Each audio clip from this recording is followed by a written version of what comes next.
Welcome to the Federal. In a sudden announcement today, US President Donald Trump has claimed that US forces have captured Venezuela President Nicolás Maduro and his wife Cilia Flores following a large scale military strike on Venezuela. The operation marks a dramatic escalation in the months of US pressure on the Maduro regime. To discuss the details, we have with us the Federal's consulting editor, K.S. Dakshinamurthy. Let's talk about the U.S. capturing Venezuelan President Nicolas Maduro. So, how do you see this whole escalation that turned out today?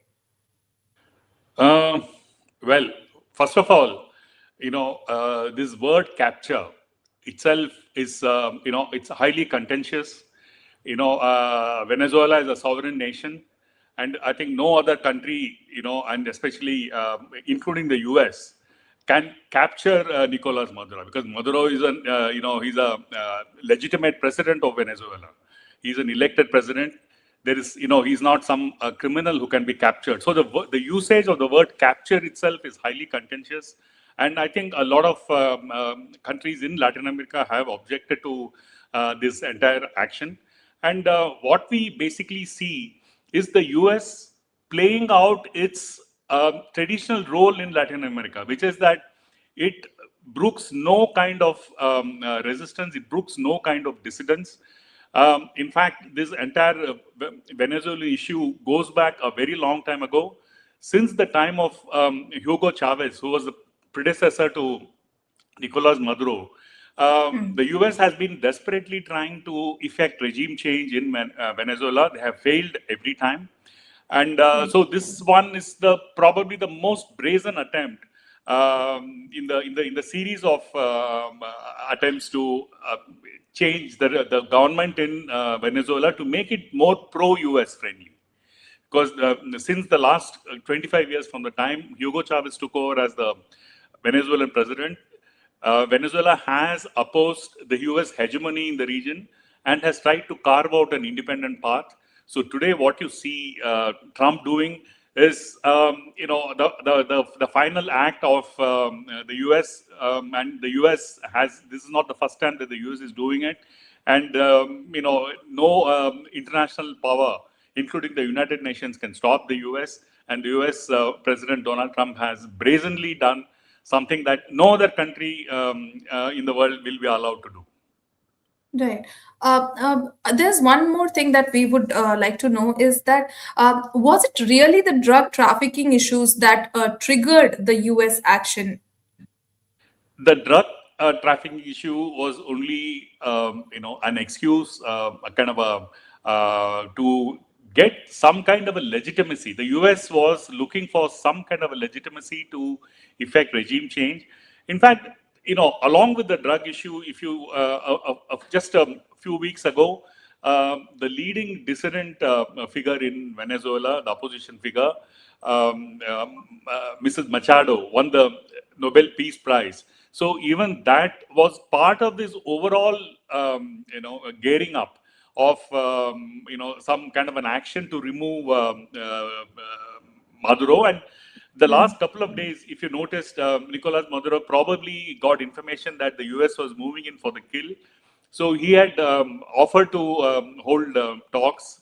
And in fact, he was on record saying that Trump was, Trump recognized him as the president, and that he would, and that he would be willing to sit down and talk. But the issues are far deeper than that. It is definitely not the drug issue alone. The drug issue is not something new to Latin America.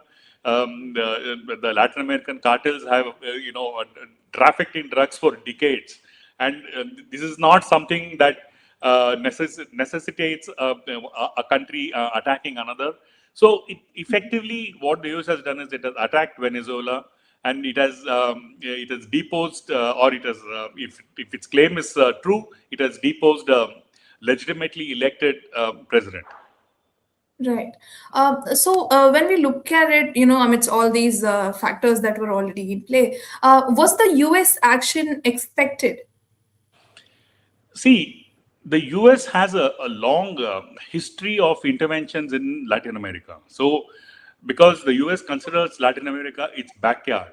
So, right from the time of there have been many. For the most important ones was the one in Chile when Salvador Allende was deposed in a coup in 1972, and he was replaced by Pinochet, a military regime, a democratic regime was replaced by a military regime. And then you had, so consistently, in fact, the US, probably the only country in the region, in the Latin American, Caribbean region, that the US has not been really been successful is Cuba. Other than Cuba, which has resisted for several decades now, the US pressure to change the communist government there. Across Latin America, the US footprint is very, very obvious.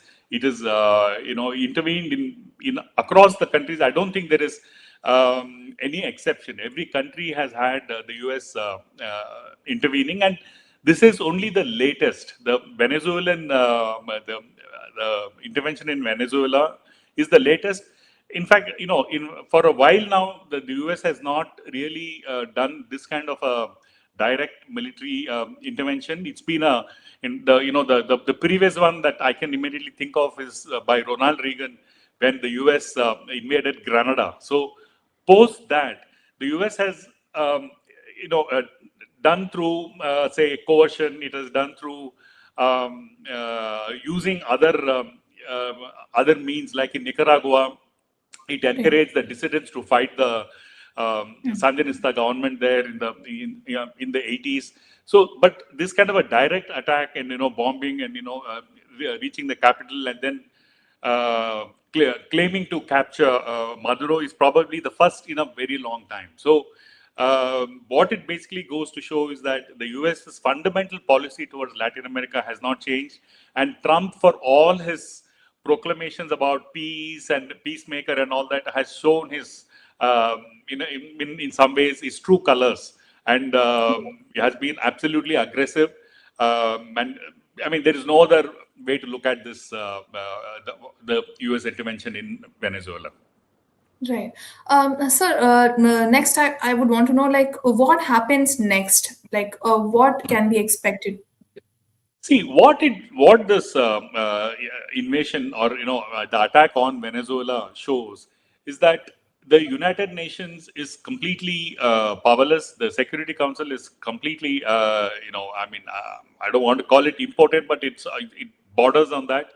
And then the US doesn't care about international laws. It doesn't care about the legitimacy of its actions, and it is already threatening to do something similar in Iran.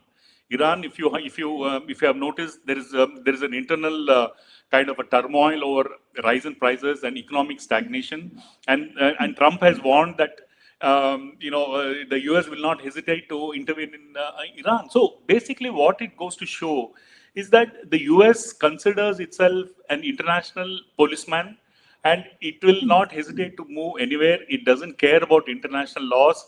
It will do whatever it wants. So what you basically see in Venezuela is the latest example of it.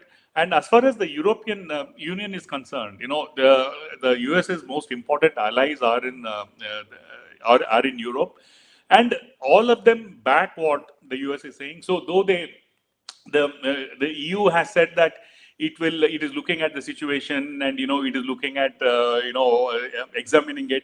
I mean, it's all basically fluff.